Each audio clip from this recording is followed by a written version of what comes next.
nja kwetaaga Osamambira abashaija akulira amakomera mu ggwanga nkwetaaga Dolika Envumbo bani naye olina okubeera ku video eno kubanga ensi njagala etegeere ebikolwa bimukola ng'ensi temanye. Nja kwetaaga abantu b'ebbunga soya mwenna mbeetaaga manyi nti waliwo enjege egenda mu maaso essaawa zino nammwe mbeetaagako then tulyoke tutandike video eno bulungi tulyoke tugende mu maaso. Ndowooza saagala barabisa nnyo olw'ensonga nti tulina ebyokukola bingi. Okusookera ddala njala sooka otwala okusaasira kwange eri famire ya mwannyinaffe Fauzia Nabirye atuvuddeko ku maaso olunaku lwaleero ate ndowooza ajja kuba aziikibwa olw'ensonga nti mukyala musiraamu tasobola kubeerawo bbanga ddene nnyo. Kale mbikira mwenna bannayuganda ab'enkyukakyuka okwetola ensi yonna nti mu nkyukakyuka tufiiriddwa mwannyinaffe ono bambi bamusanze mu buliri bwe nga Allah yamujjuludde dda. Mukama muwe ekiwummulo eky'emirembe n'ekitangala ekyolulwa kimwakire atebenkere emirembe. Mwannyinaffe oyo bambi Mukama amujjuludde olwaleero bamusanze mu buliri bwe bambi nga yafudde dda. Kitalo nnyo ekya mwannyinaffe oyo Fauzia Nabirye. Mukama akusonyiwe ebyakusobako kubanga ffenna lyekkubo ate ofudde olwanirira ggwanga lyo kubanga ekyo kye kimu ku bigenda okusonyiyisa ku bibi ebiyitirivu bigenda okubanga kikuweesa omukisa okuyingira mu lubiro lw'abeesiimi. Kale no kitalo nnyo mwannyinaffe oyo Fauzia Nabirye Mukama gwajjuludde olwaleero. Mune tujja kusanga tukyalwanira eggwanga nga gubadde olirwanira naye katuta kusobozesa kutuuka mu nsi nsuubize tujja kusangayo. Nkyayitamu katonotono so famire y'omugenzi Fauzia Nabirye abooluganda bakola mikwano ne ba foot soldiers mwenna kitalo nnyo ky'okufiirwako Muganda affe mwannyinaffe kitalo nnyo. Butyo era ntwala omukisa guno okutegeeza ebitongole bino wammanga omuli ISO Semwai ne ESO ne poliisi n'amagye. Tubatangira mpiira mujja muzunga na muliro video tennaba tubatangira mpiira mujja muzunga na miliro. Tuli mu kubanja abaganda baffe omuli Kibalama n'abantu bangi nnyo abawambibwa ne mukyagenda mu maaso n'okuwamba. Era ndowooza olunaku lwajjo mwawambye muganda waffe omulala Tulyahika Ismail mwamuwambye abeera mu bitundu by'e Kawempe naye mwamututte kubanga abadde mulwanyi wa ku Twitter gy'abadde akolera ensonga ze ng'awakanya n'okuwagira enkyukakyuka bambi omusomuganda fo naye bamuwambye. Kanzanya akatambi kano ono muganda waffe Yetulyakira Ismail bamukutte olwaleero e Kawempe mwana wa struggle nnyo naye ng'emmundu eyiye asinga gitokoseza ku Twitter. Ono muganda waffe Yetulyakira Ismail bamukutte Uganda police emukutte n'emutwala naye ng'emmundu eyiye esinga vugira ku Twitter. Uganda police tubasabire essaala embi mwewayo era ne mbeera ku ssente y'omwiwa omusolo nga babatwala okubasomesa muyina kuuma bannansi n'ebintu byabwe naye essaawa eno mukola contribution nnene nnyo okubanga mwe mukyasinza otwalira amateeka mu ngalo era nga buli avaayo n'ayogera ku biki ebiruma omuntu wa wansi mu ggwanga Uganda abatafiibwako mulaba ng'omuyeekera mwabaali kumye abantu n'ebintu byabwe mukola contribution y'amaanyi nnyo okumubuzaawo mwenna abaana ba Nuupu mwenna abaana ba People Power nga olumirirwa ensi yo. Ono muganda waffe akwatibwa olwaleero e Kawempe Tulyakira Ismail. Nsaba mutambuze video eno tutambuze posti tulabe nga muganda waffe. Alright, obudde tulina butono nnyo ate nga amawulire tulina mangi. Kale zeze ensonga ze mbadde njagala okusooka okuyisaawo bbiri then tulyoke tutandike video tutandike bulungi nnyo olw'ensonga nti saagala gattiŋŋanya mawulire ge tulina ate nga ebyokukola tulina bingi. Alright, katugenda tutandika n'akalowoozo tugende mu kigulalugi video etandike. Mwenda bakatuka kansulenti kwemuli. Kansulenti mukulembeza Robert Kyagulanyi Center mogenda ku fisa yakadde nkuwe akalowoozo kalero kano kagenda kunyumira nammwe mwenna bannankyukakyuka n'abasajja ba NRM akalowoozo kalero kagenda kubaka era njala mukasala mukatire ku mitimbagano egy'enjawulo bakasangeyo. Manyi bano abasajja beebuzaabuza nga bafuka bana abantu gonna amazzi naye nga aliwo enjawulo wakati w'omusulo n'amazzi. Bw'oba oyagala okutegeera entegeera y'omuntu nti okutegeera kwe kutono munnange mwenjogeza atandika okwogera ojja kutegeera endowooza y'abantu abamu nti nfu. Era ky'ovola nti abantu abamu bagezi ng'amanyi nti obwongo tebukola tayagala nnyo kwesembereza muzindaalo kebera essimu nti ayogera naye abantu abatamanyi busiru level ko bali bwe bamuwa omuzindaalo n'alyoka atokomoka omugambo agenda okwejjuukiriza nga aye entungo oba asaasanyiza entungo sinakindi ng'abantu bategedde obunafu bw'obwongo bwe. Awo tulaga era tujja tegeerawo ekyokukwata mu video obwo tebukyali bunafu bwaffe muzikwatemu tujja zige tuzite ku mitimirika n'emirala bajja ziranga nnungi nnyo na zino zennyini abantu bajja zisangayo ate tutandike bulungi nnyo. Akaloozo ka leero njagala kabaweereza mwenna njagala kagende eri president n'abasajja ba NRM bonna ba propagandalist. Tutandise bwe tuti gwe wenna munnayuganda ng'oli eyo oli mu diaspora oli waka kana akaloozo njagala kakonyomere bulungi nnyo. Bulijjo nga tonnakola kintu kyonna sooka olowooze emirundi 3. Bulijjo nga tonnakola kintu kyonna sooka okubba mu mutima olowooze emirundi 3. Naddala ng'ogenda okukola ekintu ekikyamu eri muntu munno sooka olowooze ng'emirundi 3 kye ŋŋenda okukola kirina kye kinnyongerako, kye ŋŋenda okukola kirina obulabe kye bugenda otuusa ku muntu, kye ŋŋenda okukola tekimalirize nga kiridde nze kennyini akikoze. Omanyi abantu abasinga obungi tebasooka kwebuuza. Waliwo tugambira nti obuteebuuza butambuza amazzi ekiro. Nti obuteebuuza butambuza amazzi ekiro. Ng'ogenda okukola ekintu kyonna sooka weebuuze ng'ekintu kye ŋŋenda okukola kifundiikirira ludda wa. Oyinza okwagala okukola omuntu ekikyamu n'owunzika ng'oyambye muyambe ekkiriza. Nkiddamu. Oyinza okukola omuntu ekikyamu n'owunzika ng'oyambye muyambe ekkiriza. Abantu abasinga obungi temwetegereza nsonga zino. Gwoyinza okukola omuntu ekikyamu nga ggoloza nti omukozi ekintu omulumye oba omutuuseko obulabe n'owunzika ng'ate oyambye muyambe ekkiriza. Abadde ku social media wiiki eno yonna olufumo luno lutuukirira bulungi nnyo ku nsonga ze ŋŋenda okumenya wano wammanga. Kansubire nti pasita Budinga atuuse, bapasita batuuse, bannaddiini batuuse, bannabyabufuzi batuuse, aba NRM batuuse, nammwe abakiise mu parliament mutuuse. Akaloozo kaliro kano jala kagende mwenna kabagula amaaso mutegere bulungi nnyo nti wandikola ekintu omuntu n'owunzika ng'oyambye muyambe ekkiriza. Tutya ebiseera biyise mubadde mwogera ebigambo bingi nnyo nga tusirika. Kyagulanyi mukozi wa Museveni tusirika. Museveni n'akola Kyagulanyi buli kintu ekyetaagisa okuba nti kikyamu ku nsi kuno ne bwebuzabuza ng'abafuka banaaba. Kyagulanyi sente azijja mu bavuzi ba mpanka ne tusirika era ne twebuzabuza nga ffe abataliiwo ne mwogera buli kigambo kyonna ne tusirika. Naye ne muleeta n'etteeka nga mulireese nga liruma Kyagulanyi sente mu kuba mwagala muteekamu ekintu kye mwagala mwabeere kyatali ne tusirika. Naye byerabirwa mwogerwa so si gwe bigambye. Omuntu ayogedde ebigambo abyerabira nnyo naye gwe babigambye tabyerabira. Lwadde terulubusa bannayuganda mwerabira nnyo njagala nsooke mbajjukize. Abasajja n'abakazi baatuula mu ssetteeserezo mu parliament muyita parliament oba ekkuŋŋaaniro ly'ebiwuugulu ne bagamba tugenda kuleeta etteeka nga lyakulwanyisa abavuzi ba mpanka mu Uganda. Ne batuula bonna bulungi ne batuula ne baliteesa ne baliyisa. Naye ng'ebigambo ebyogerwa Kyagulanyi va yogere ku nsonga zino ne mbabuuzanga Kyagulanyi ku bukaddana mu butaano ye munnayuganda yekka kati gwe alina Windows nga ziri above 0.50 gigabyte wandibadde otegeera lwaki Kyagulanyi gwe baagala ennyo bamubuuze ku nsonga zino. Ekyo wandibadde osooka n'okyebuuza temwakyebuuza. Etteeka limala liyita naye temwategeera etteeka lino liyise ligenda kukosa nze najjamba wa update ku tteeka lino gye ligenda okukomekkereza na buli kibu era nabaga temumya nga balisazizaamu. Kati wano mu kaloozo ka leero nti wandikola ekintu okulumya omuntu n'owunzika ng'oyambe muyambe ekkiriza. Swasweta yanula mwana wattu yeerege engalabi.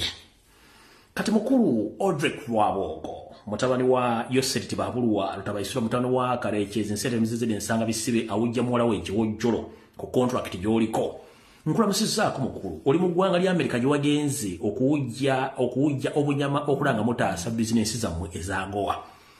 Crocs tunababulidde Agoa kyeki baani abagifunamu tetukyagifunamu ng'abantu Agoa ya Museveni ne family ne Janet bagifunamu. Nababulidde history wa Agoa we yajja mu Uganda wo yatandikira kyekyatuukawo. Nabagamba Agoa entuufu yatandikira Bugoloobi wali ekyuma ky'emmwanyi we basunsuliranga emmwanyi opposite Uganda Communications Commission.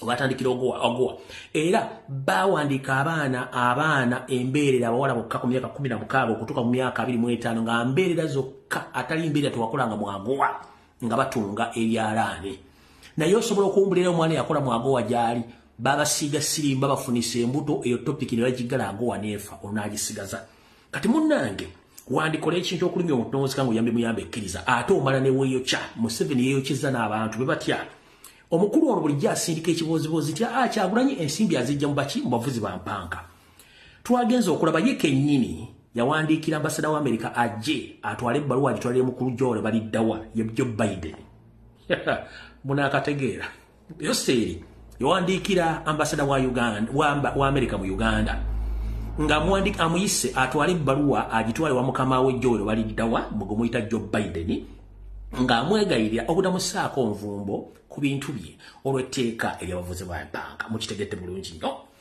tekyamumalira n'agaba mukulu gy'olwo baliddawo ayinza obutasobola kuntegeera bulungi kansindika ekibinja ky'abakenkufu bannamateeka ntekeko ne mutabani wange ampugira muwange ekiwojjolo Roderick Lwaboogo agende asobole okwogereza omusajja ono tulabe nti ananziriramu Radit Lubusa omukulu awujja ekiwojjolo kya Muwala Museveni gwe bayita Roderick Lwaboogo omusezi n'agenda bulungi mu Amerika n'ayogera ebigambo mwayogedde kati nno njagala bategeeza mu kalowoozo kaaleero mbagambye nti bw'oyagala okutegeera omuntu entegeera ye muwa omuzindaalo omukulu ono kati lye peesa eribadde lyekusu libadde basigazayo nti lyeritegeera lindako wulira kakkana sala puleesa sala puleesa omukulu ono Roderick Lwaboogo lye libadde peesa eryekusufu mu famire ya Yoseri yonna mbu libadde litegeera mbu yabadde ategeera ng'oggyeko diddigi eyalema okwogera mu public kati badde line pesa bali kweka mbuli lisinga okutegeera n'okwogera naye kati mwamule bwe yayogedde ali ne pesa fu nnyo n'okusinga diddigi line pesa fu n'okusinga diddigi kati bwe yagenza okwogera yagayogedde bw'ati dakiika ntono nnyo kubajala kuva ku kaloozo kanawulira. Our country made a law, not government, the MPs and the population, in a very democratic way, made a particular law. The law is to protect minors, our children, from the torrential money and curriculum that tries to make them adults. Our country made a law, not government, the MPs and the population, in a very Yagambye, our country made a law. Our country, ensi yaabwe yakola etteeka, not government. Kati ensi ne gavumenti n'abyawula tebikwatagana yo yabadde asigale mu famire nga gwaga nti yategeera kumbe naye mufumuzi bw'alinganga muto gwa stove zino zezwapikanga edda zino ez'ebibuubiro naye muto gwafu muto bufu bwe yayogedde bw'atyo ekyamututte erigenda kwegayirira butasazaamu ssente na bizinensi zaabwe nga bagezaako ga nti bakole ki bajja etteeka libisiyaga nti si baali kulanga tebategedde kati wano ojala okubuuliza mukulu yose tibahabulwa tabaisirwa ekibooziboozi kyobadde otambuza nti Robert Kyagulanyi Ssentamu afuna sente z'abavuzi b'empanka kikuleka luddawa taata Lwaboogo kikuleka luddawa mugati mwawudde ku Robert Kyagulanyi Ssentamu ng'alina waaka nti sente zabazisibwa kikimbwa talina kubanga ye yamanya mwakola etteeka nga mutagetinga ye kati mwabadde bafuna sente z'abavuzi b'empanka mwe muli mukayana ngate mwali mwagala mukole ki mukole etteeka nga lino Robert Kyagulanyi Ssentamu kati etteeka lyamaze ne libalya ate temwana kimugenda kukola kubanga njera kubuuza abasumba njera kubuuza bambe ba parliament omukulu ono mutabani wa Yoseri awujja ekiwojjolo kya Muwala Patience bwe yagenza okwegayirira n'agamba nti etteeka gavumenti si yalikola naye njala kujjukiza mukulu Lwaboogo Roderick omusezi omutunzi w'ebiwoowoolo Parliament yerimu gegamu ku masiga gakola government nakuge mu America wotudde constitution yesooka kulako president kuddako parliament ne kuddako judicial mu Uganda olwokuba nti mwe mwina mentality mwajjawo constitution kati Museveni constitution yakola buli kimu kati gwe wadde oyogera ne parliament wagijjeewo ne parliament wagijjeewo the parliament doesn't exist the parliament is not part of the government no jijjawo noga nti parliament yakola etteeka lino gwe yagala kijjako kubanga mwakitegedde kyabalidde kanira kubuuza mwenna abadde bagamba Robert Kyagulanyi Ssentamu logo biki jala babuuza Andrew Mwenda Ssaabasiyazi kojja wa Muhoozi Kanyarugaba naye omu ku basiyazi nono Roderick Lwaboogo naye omuzemu eguli n'abalala bakulu njala babuuza essaawa zino parliament yayisa etteeka NRM yaliisa with the intention with the political hidden agenda nga bayina ekigendo ky'ebyobufuzi mu njira babuze ekibuzo kimu bwe bataddeyo okwemulugunya okusazaamu etteeka lino mu kkooti njira babuuza ani yavuddeyo n'awakanya obutasazaamu etteeka lye mwayisanga muli basanyufu nnyo mbuuliza ku neighbor wange susinze ani Pastor Budingo njira kubuuza sebo nga tonnateeka kuwekalakaasako nga bagenda bagenda disazaamu Banadini nga sinalabe munadini yenna ayambadde munagiro kujaga nti etteeka temulisazaamu nga sinalabe wa naali munabyabufuzi yenna agamba nti kikafuwe etteeka lino disazaamu nga sinalabayo n'omu temuliyo mwakoze kyobolandibaga nti wandikola ekintu okulumya omuntu n'owunzika ng'oyambye muyambye ekkiriza etteeka lino lijje bannadini bakubye ku mmeeza lijje bannabayobufuzi bakubye ku mmeeza lyambudde mu 7 lyambudde lwabwogo lyambudde kkooti lyambudde parliament buli muli bwambudde Kyagulanyi asigadde wali bw'ati abalengerera mu kamooli gwe mwasibako buli kasasiro yenna ngera babuuza seba ba NRM ba parliament n'abakulembeze nga sinalaba yawakanya kusazaamu etteeka nga sinalaba yagenda mu kkooti agamba nti nze ngenda kuyimira mu kkooti kiri kusazaamu etteeka nga sinamulaba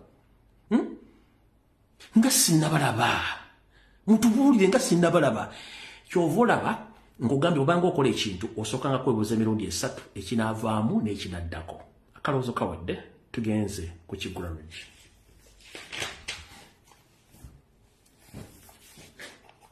mukasale mukate ku mitimbagano egy'enjawulo tugenze mu Kigulalugi kyalera mbatumiddeko mwenna baagala Ekigulalugi okwetoola ensi yonna abalaba videos ku mitimbagano egy'enjawulo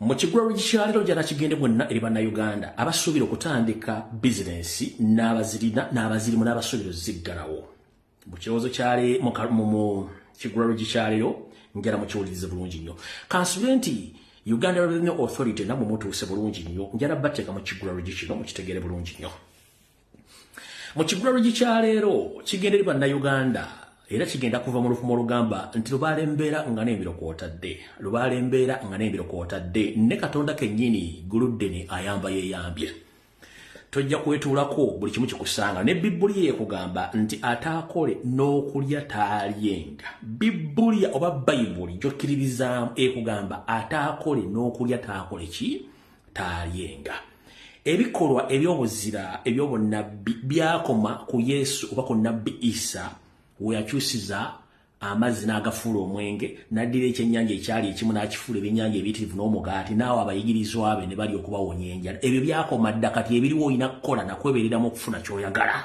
we tugenda osimbula Ekigulalugi kyaleero tuleke tutandika vidiyo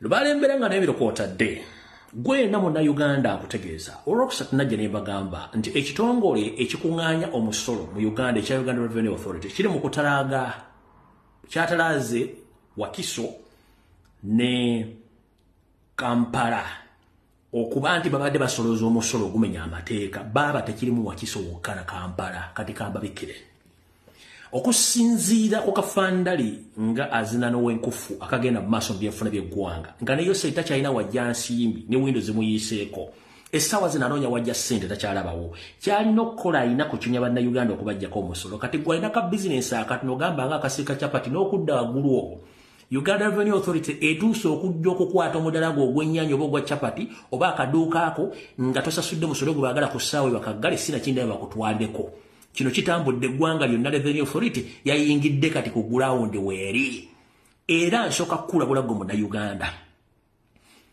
bw'obanga tonneewandiisa kufuna kye tuyita nini number please don't register yourself to get that nini number. I'm repeating this statement. This message go to all Ugandans who wish to start any small business or any kind of business. If you are not ready, please don't register to get Nini number, please, because you don't know what is behind of that Nini number. Bobo sundo kutandika business. Obango ojirina. Revenue Authority mwejja muno embagazange embwensibe ku gaali. Njagala kugamba balina ekigendo ekibawesa Nini number kyekiriwa sirika nakikugambe dda. Tutandise bwe tuti. Mu kusolooza omusolo ogw'ekimpatiira gwe baatandise okusolooza waliwo akakunizo ke mutamanyi kaakano wano wammanga buli lwe bakuwa namba lewe registeringa basuubira nti olina bizinensi gy'ogenda okukola oba gy'okola era bakusuubira okuba nti tini namba eyo ogisasulirako omusolo kati bo gye bakoma okuregisteringa tini namba zino ye namba y'abantu gye bafuna basuubira nti balina okuwa omusolo mwana wattu bizinensi oba ogitandise oba tonnagitandika kasita oba nga toteekayo ssente munnange bba batamanya ngaba bali mu revenue batula butuuzi ku kyuma kikalimagezi nti ono Kagwerege Sudan William Asimwe pato omuntu wa bulijjo alina tini namba yagigulawo ennaku z'omwezi mmeka ennaku z'omwezi bweziti naye nga tekuli ssente bo nga leeteramu ssente ezaawe ogenda otuukayo nga bakugamba munnange tukubanja omusolo bwe guti naye nga munnange togumanyi nako ng'ate olina ogusasula kati wuliriza kavudde kwanjula Gwenna nkusaba mwana mulenzi mwana muwala alina bizinensi entono oba ennene weegendereza ennyo ng'ogenda okusaba tini namba kw'onoosasulira omusolo. Tulina ekirwadde ekigenge ekirya bannayuganda mu mpola nga wandiyagadde okutandika bizinensi naye ng'obuzibu tomanyi buva ku ki. Mwana atto ku mbeera eri mu Uganda eringa ng'obufumbo obuli ku kambe akali akooja ak'emirundi ebiri double-sided bread oba knife ng'akambe ako kali ka mirundi ebiri kasale side ne side. Mu Uganda mwosanga omuntu ng'addukanya bizinensi naye nga ne capital addukanya bizinensi amujja mu bintu birala nnyo ate okuddukanya bizinensi nga bizinensi tesobola kwesapootinga. Kati nkulabula bw'obanga bizinensi yo tesobola kwesapootinga oba okweyimirizaawo nkuwagaabuwa nti bw'oba wateeka bizinensi yo n'ogiteekamu ssente nga tekyasobola kweyimirizaawo kuleeta amagoba gasasula rate oba naawe kuyimirizaawo yennyini okweyimirizaawo nkuwagaabuwa nga tebannatwala bintu byo ebikalu byewakolera edda bizinensi giggale oligiddamu edda. Lwaki nkugamba oggala bizinensi?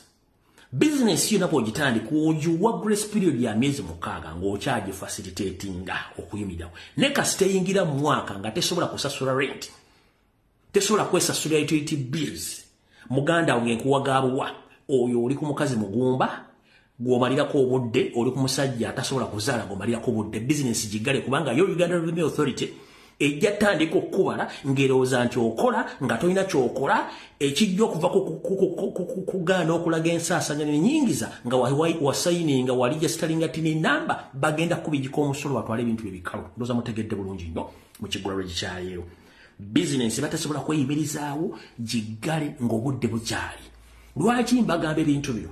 Omwaka oguwedde nga emyaka 2 nga twakava muko nabagamba nti bizinensi mu Uganda zigenda kusaanawo. Ezimu zigenda kuggalawo nga tabategeezeza nti yaggaddewo. Era ezimu tezigenda kwogera. Naye bizinensi zitandise okuggalawo mpola. Ezimu ziranga nti tuggaddewo ezimu teziranga. Kati gwe maama taata weesiga ki nga ne bizinensi kennyini tosobola gijja mu ssente. Ekiremeseza bizinensi ya Uganda mu kiggula gikiriwo ekiti. Mu nsasula y'omusolo mulimu ebyana n'ebiki n'abaana. Kati gwe ekyana tosobola kudiringana mwana. Era omwana ajja kukola bizinensi kuba tasasula musolo nenga gw'osasula omusolo. Beke nnyini abakubigika omusolo atula ku kompyuta nga tamanyi waddukanya bizinensi wadde okuddukanya bizinensi y'omutala gwa chapati yaako kyajinga omusolo. Naye ng'ate gwe tategedde biki bw'oyingiza na bw'ofulumya era bizinensi wagitandika otya. Ojja genda okunoonyeza ku basoloza omusolo nga ne director wa Uganda Revenue Authority tanalala bizinensi etonda obulega mu Kampala naye director naye yasasulira yababiniko omusolo n'okuba nti akola ebintu ebyo. Kale mu kiggula lwegikyaleero njagadde kugamba lubalenga ebbeera nga n'embiro kwotadde weewale okuligisteringa okufuna n'ennamba kuba bakigenda kikozesa nga akakodyo okuba bigika omusolo nga mbale temukola batwala ebintu byammwe. Kiwedde ekyo nakyo ekiggula lwegi njala tutandika program eyaleero. Mu program eyaleero tugenda sooka tutandikira enniyanima oba ebbama. Abasinga obungi mubuzibwabuzibwa wakati w'ekigambo niyanima oba niyanima ne bbama. Bbama ekigambo ekyo mwakiwulirako waabeerayo entalo ezaalwanibwa edda. Naye niyanima ensi eri eyo mu semazinga wa Asia. Waliwo baganda baffe abaagenda okunoonya ekigule magala eddiba abaagwa mu katego ke bataategeera. Era gye bali naye update zendeese nabagambye omutima omunafuva ku vidiyo eno bwe nafuna mu kusookera dda information nasooka n'engifuna n'esooka n'egitunamu ng'ekituufu kiri nti abantu bano baagwa mu mutego bataategeera ate nga bamu baagenda beyagalidde kane kimpaamu obuzibu okuba nti nzija ne bawa information ku muntu yeyagalira okgenda naye nga boba nti naagana afe bagasalira essubi ne ngamba kangasalira essubi tewali kyakola kati njala bawa update ndera okuba nti essimu yange eno gyennako egyembatera kuno okuba essimu ensi yonna egimanyi oli bannayuganda era ne mu ggwanga lya Thailand eriyo bannayuganda bangi abakakkalabizayo emirimu abali mu makubo amatuufu abataakukusibwa era twafunye muganda waffe wiiki eno ng'etandika n'aŋŋamba mpe ennamba z'abaana abo ngezeeko okufuna lawyer n'okuyingira migration ya Thailand to tracking abaana bano era muganda wange abantu bano basooka ne bakikolako nawo ne bafuna abalawyer ne bagenda mu migration okugezaako ku tracking abaana kye basoose okufuna ze namba omu ku baana be bafunye ennamba zaabwe n'abuulira passport number na bukidetails zonteeka mu ssimu lyesi nti baayingira naye bamaala babafulumye ne babakukusa ne bayingiza eggwanga lya Nyanima. Ekizibu ekiri mu kintu kino eggwanga lye bayingira bwe babakusizaamu eggwanga liri mu katyabaga ka byobufuzi era ekitundu kimu bateeka kitundu kyabayeekera kifugibwa bayeekera tekiri mikono gya gavumenti kyabayeekera abakola kye baagala mu budde bwonna essaawa yonna. Ensonga lwaki nkoze bwe nti abaana beetaaga essaala. Wuliriza nga nenda mu gisimu fungize omuzadde ali ku vidiyo eno naawe munnayuganda ayagala okutambula weesonyiwe kye bayita ogende Thailand. Nkubiriza abafuutu soldiers mwenna abalwanyi bali ku Twitter mugende ku kibanja ekya Thailand Embassy oba ekya Thailand nga embassy ya Thailand mu Uganda oba embassy ya Thailand e Kenya. Bwandikire mbategeezi nga nenda ku gisimu fungize balekerawo ku issuinga visa eziri bannayuganda kubanga ekintu kino kinene nnyo. Bannayuganda abangi already bafunye visa bagenda okukusibwa naye nga tebamanyi. Yoseri yakwata mu Facebook gijje Uganda ng'amanyi ekizibu kye kirinza okuleeta social media. Nkubira omulanga bannayuganda abaloya bali mu Uganda ne bannabefuzi mutegeeze Thailand Embassy mu Uganda baweerebwa consulate oba Thailand Embassy mu Kenya bannayuganda gye bagenda okufuna visa with immediate effect balekerawo ku issuinga visa eri abaana abagenda Thailand.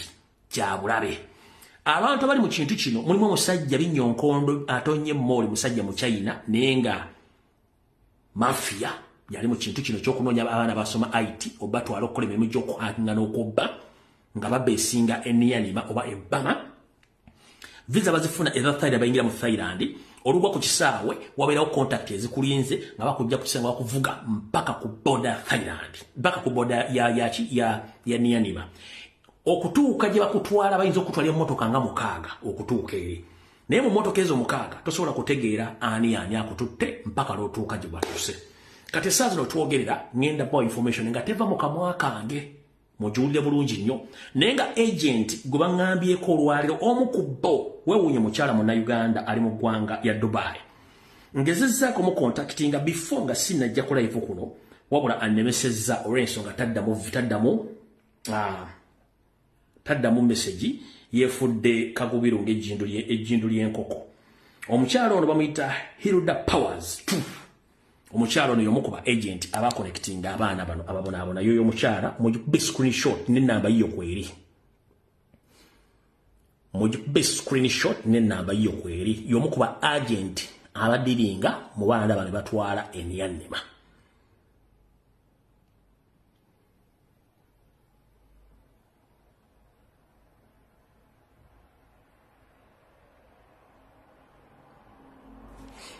Omukyala ono ali mu ggwanga lya Dubai enamba ye eri plus 971 50 66 97 355 bamuyita Hilda Powers okusinziira ku source ez'abaana abaliyo abategeezezza.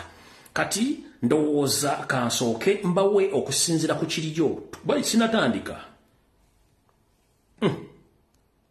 Wano webali baagenti balina basatu webali wano tebalina bafuluma webali tena abala bali Uganda ala bali Dubai efe yatuleeta zeyandeeta ali wano wali wano naakola kale bannayuganda bannange balamusizzaako nnyo buli omu yali bebaza nnyo byonna ebikoze byemu byakola kakati ekintu kya bannaffe bannayuganda be balimbalimba ne babaleeta mu Thailand mu bagenda kukola wano ate ne bamaliriza nga babatutte Bama o Myanmar. Kakati ekintu ekyo na kigenda dde when nafuna audio nenkolagana ne ba lawyers ne migrations. Kakati wetutuuse nentuuka ku kinyusi kiri nti abaana abo babalimba ne babayingiza actually babakukusa ne babatwala e Myanmar. Mu batwala e Myanmar bakyusa emmotoka 6 okutuuka mu kifo kye balimu. Kakati n'ekirala nti we batuuka eyo emirimu gye babagamba mirala nnyo, bali mu bintu bya scamming, atakola mirimu egyo abuzibwawo. Sofa bannayuganda nga 10 babuziddwawo tebaliiwo, kiteeberezebwa okuba nti babasse. Kati mbadde nsaba buli munnayuganda alina Twitter n'emikutu egy'amaanyi, mbadde nsaba tuwandiikire otutwitinge ku embassies naddala eya Myanmar ne Thailand okusopinga okwishyuinga visa z'abannayuganda abayingira mu Thailand naddala abo baana be balimbye. Mbadde nsaba buli muntu kyakola ekisoboka naddala Myanmar estopinge bannayuganda okuyingira mu nsi yaabwe, kubanga kiri nti babakukusa babalima nti bajja kukola Thailand. At the end of the day basibira Myanmar. Bannayuganda 10 obulamu bwabwe kati zembuyaga, kiteeberezebwa zembuyaga ezikunta, amasimu bagabajjako atakola kye balina bakama be kye baagala okukola, obulamu bwe bugenze. Badde nsaba tusabe member of parliament bannaffe kyemukola kintu kino mukiyingiremu nnyo, kiri dipo. Bannayuganda babuzibwawo mu Uganda ne babalimba okugenda mu nsi okutuuka eyo babakozesa emirimu gitali gye babasuubiza mirala nnyo ne baluzinga obulamu bwabwe. Badde nsaba tuwandikire embassies eya Uganda mu Thailand mu Myanmar, Thai embassy ne Ugandan government. Badde mbasaba nnyo musukiremu mu kintu kino. Abantu 10 zembuyaga ezikunta kati. Bannange byebyo ebisingawo njabireeta kubanga nkyakwatagana ne ba lawyers ne migration tulabe engeri gyetununula bannayuganda, naye nga wekitutuuse ba lawyers we batuuse nga kiri beyond their boundaries, nti kyayingidde Myanmar kye bayita overseas, tebalina ngeri gye bakiyingiramu. Kati kiri erife bannayuganda okulwanirira bannaffe gyebyo. Kale tunawuliziganya nate kyenaba nfunye ekirala omwana njogedde naye asindikidde message babaganye okufuluma, tebafuluma, babasibidde mu kizimbe. Talina ngeri gyakola mu audio eyo. Kati ono omwana yomu ku basurvivors 10 abasobodde okuba nti yetatwaliddwa eno message asambye ofulumya. Kakati embeera eriwo muze omu ku bannayuganda ba victims abali Myanmar be bawamba. Embeera eriwo, embeera esajjuse, embeera yongedde kuba mbi. Bannaye tukubye omulanga bali mutuga bali mu kunoonyereza Sheka bagawira mulambo nga guguze bamale bazuke mu Uganda tuli mu kubonaabona. Banne leero kitususeeko yasala na kyogera naye tubadde tukola nga tuli n'omumanyi mu birumu bye tukoleramu. Tulina tuleka amasimu nga tugenda oyingira lumu. Tubadde tuli awo wali tukola kiro na misana, tukola essaawa nnyingi, nsaawa nga 2 tulekamu katono. Tubadde tuli awo Ajjawo omusajja ng'ambadde ebyambalo byanjawulo okuba n'abasirikale abalala. Sheeka nga muneneko ajja alaga ka vidiyo kabannayuganda minisita Kyadaki ayogera. Abasajja balina batranslator ne babaddiramu ne bayimusa bannayuganda bonna. Abaganda tugenda tuggyeyo amasimu gaffe tugaggyeeyo tubeere essimu emu ku emu. Mwezi essimu basanzemu essimu 2 ng'erimu ka vidiyo awo. Abaana abo babakubye emiggu bavuddeyo batiiriika. Abazo bakuba emiggo twagala olwanirako nabo ne baliwo abasirikale abalala naffe ne batutwalirako. Abazo okuba abaana emiggo bwe babasibidde wala tutegereyo gye babatutte era babuzeewo tetumanyi gye bali. Bana badde 2 omwana omulenzi.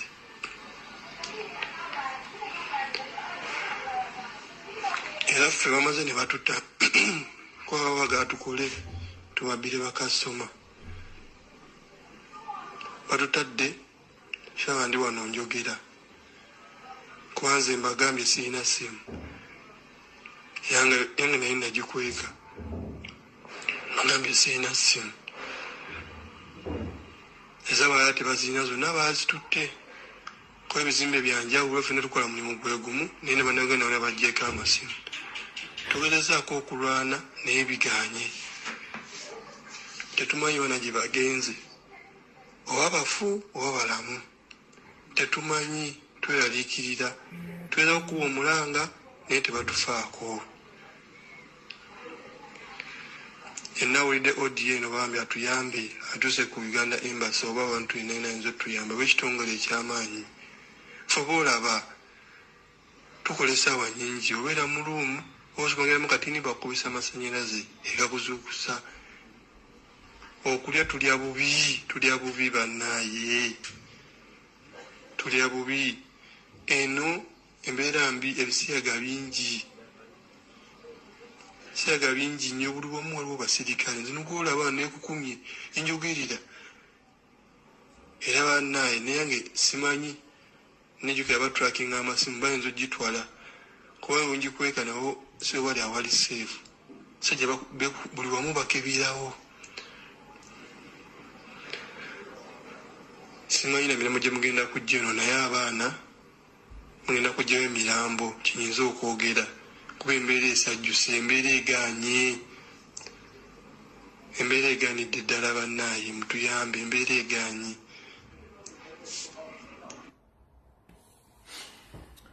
Kale information yasooka okufuluma nasooka nenjidde ebbali era nafuna amaloboozi mangi. Mayinze sisooka kudumira kintu nsooka n'enkiwa obudde naye nze omulimu gwe nsobodde okukola okuba nti nafuna omuntu wali n'akwatagana ne gavumenti ya wali ne ba lawyers ogeza kutracinga abaana bagenza okubatracinga ngati baava dda mu territory za Thailand bali Bama oba ensi gye bayita Myanmar nga bali mikono gy'abayeekera. Jjukira abayeekera si gavumenti baddemba okukola kye babage nti abaana babavuga empanka okumuzuukusa bazuukusa amasannyalaze okukola emirimu gy'abasajja. Kati kijja kwetaagisa obukugu obw'enjawulo ku kino neffe omulimu gwaffe ku social media tugukoze kyemutajja kusanga ate ku bitundu ku TV ba ku radio nga ne parliament egenda kyongerako ffe gwaffe tugukoze. Kale eyo ndooza muwulidde bulungi nnyo. Abaana mwenna abaagala okugenda mu Thailand please temugenda waliwo ekizibu ekinene ekiri eyo until further notice avudde Roma. Ekyo kiwedde twalagenda ku information endala. Kansooke nzannye akatambi kano ak'omukulu member parliament ekiikire Nakaseke then about information naye kinjala mutegeere nti kati abatamanya ngamba basajja n'abakazi abanyarwanda eggwanga balitwala na maanyi tebakyalitwala nti bagula balitwala na maanyi. Wuliriza. Abantu ba Uganda, if you are not very careful, you have no place called your own home. Ngamba abantu ba Uganda, zino groups endala ezijja wano zibatiisatiisa mbu bw'oyogera ku Buganda oba ososola mu mawanga. Please buli omu alina gy'ava ewaabwe. Temuzibiriza. Ebiseera gye bijja abaana bamu bagenda kuba tebalina we babeera. Kubanga nammwe abalala abamu musazeewo kuba compromised olw'obusentesente n'obutategeerekeka abamu bwe tubalabamu. Wano wammwe tewali alina kubatiisa buno obugurupu bwe twabugenda bubatiisatiisa bw'oyogera ku bintu bya Buganda oba ososola buli omu alina gy'ava. N'olwekyo ekyo nkyogedde olw'okuba nti ono omukulu ayogeddeko ku kintu ky'ettaka. Tuli bubi abantu ba Buganda naddala bali mu katokolida. Amateeka weegali naye tegakyakola kuba mujjukire gurupu z'abasaatuusi zisazeewo okutuyimukiramu okutwala ewaali ewaffe. Gwe yeebako otulo weebake. Naye tubakubiriza omulanga naddala abavubuka bambi temubongoota. Bwe musanga gurupu z'abasajja abakulu ezibongoota olw'okulya n'abalala ddala babagabiragabira dda abakazi tebakyategeerekeka balyawo babawunzawunza dda n'abalala olw'embeera y'ensi ebakubyekubye tebakyategeerekeka. Gwomuvubuka tobongoota with time you have no place called your own home. Ng'abalala batutte ewammwe. Sebe ekyo nkyogeddeko mwaboogera mu bwetwogera ku kigambo Buganda tuba tubasosula. We are very sorry. Naye tetusobola kubeetondera wano ewaffe nammwe mwogere ewammwe gye muva era teri ajja kwogera nti no babasosola. Kati wetugenda okujja ewiikisi 2 zetukubye emabega najja ne mbagamba nti Yoseri Tibahabulwa ne Banyarwanda banne nga kwe kuli na mutabani we Didigi the Daily Drinking General Muhoozi Kanyarugaba bagenda okutandika okugoba abantu ku mataka mu bitundu by'ekira omuli Kasokoso n'ebitundu ebirala basibidde obutimba okutwala abantu bonna obajja ku mataka. Kati nno bagufudde muze omanyi nyini kaze okwogerako ava mu mbeera olw'okuba nti ensimbi zibeeta kuzalujjo kati batandise kwasa kifuba. Wetwogerera olwaliro bannayuganda TV ze Uganda zonna zaafa dda tewakyali kigenda kujja ku mawulire nga bannamawulire babba emiggo egiboosa omuliro. Wetwogerera kivudde Kasokoso ne kijja kati kigenze Bbunga ku soya amagye ga SFC gali mu kumenya Bbunga soya. Wetwogerera ennyumba z'abantu zonna zimenyeddwa nga bana basajja baagala mataka kati bagatwala kifuba. Ekyo kiri ku Bbunga soya ennyumba z'abantu zitandise okumenyebwa nga amagye ga SFC ag'abasajja Abanyarwanda batwala ennyumba z'abantu. Ekyo kiri Bbunga soya kati ennyumba z'abantu zimenyebwa bulungi nnyo nga tebalina go basasudde wadde go bategeezezza. Kati mugenda kulaba amagye agali mu ngoye ez'amagye gennyini nga bamenya ennyumba z'abantu. Ngenda waggulu sinza na kulinnya bayizo gambo kubayambye kumenya muli kulinnya waggulu.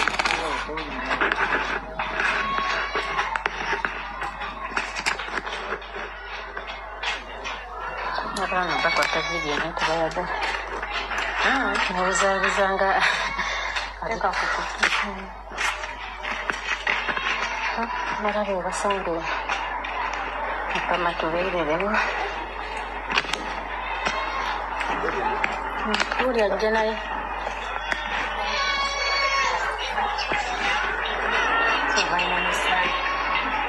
Sniper.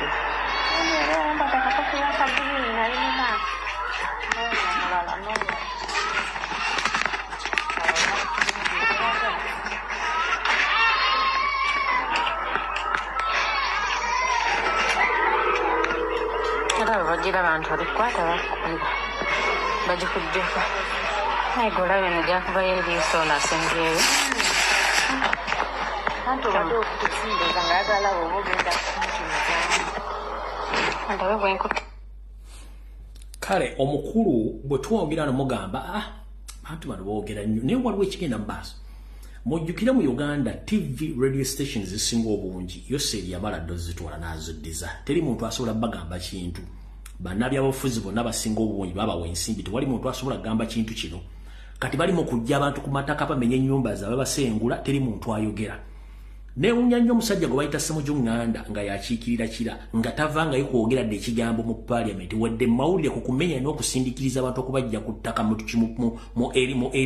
area ye ey'ekira nga takyogerangako. Kati essaawa zino bagenze mu saidi z'Ebbunga soya amagye ga SFC gali mu kumenya nnyumba z'abantu. Ettaka batwala lya kifuba. Kati Nyumba z'abantu zizo bazimenye zonna.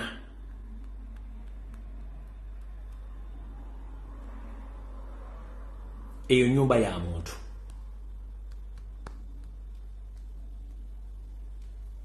Eyo nyumba ya muntu. Ezo na nyumba z'abantu bazimenye. Majiga SFC gatwala ettaka kati ku kifuba. Ebisigadde mujja bitegera nga kimaze otuuka ewuwo. Omanyi atalo kutambulire akusibira ya menvu bwe kimalo otuuka ewuwo n'olyoka otegeera nti yakwalula esiridde. Kati mwenna bannayuganda naddala bakulidde mu kibuga Kampala. Mwetusomedde era mwetukaddidde okutuuka lutusenvudde bigere okuvaamu.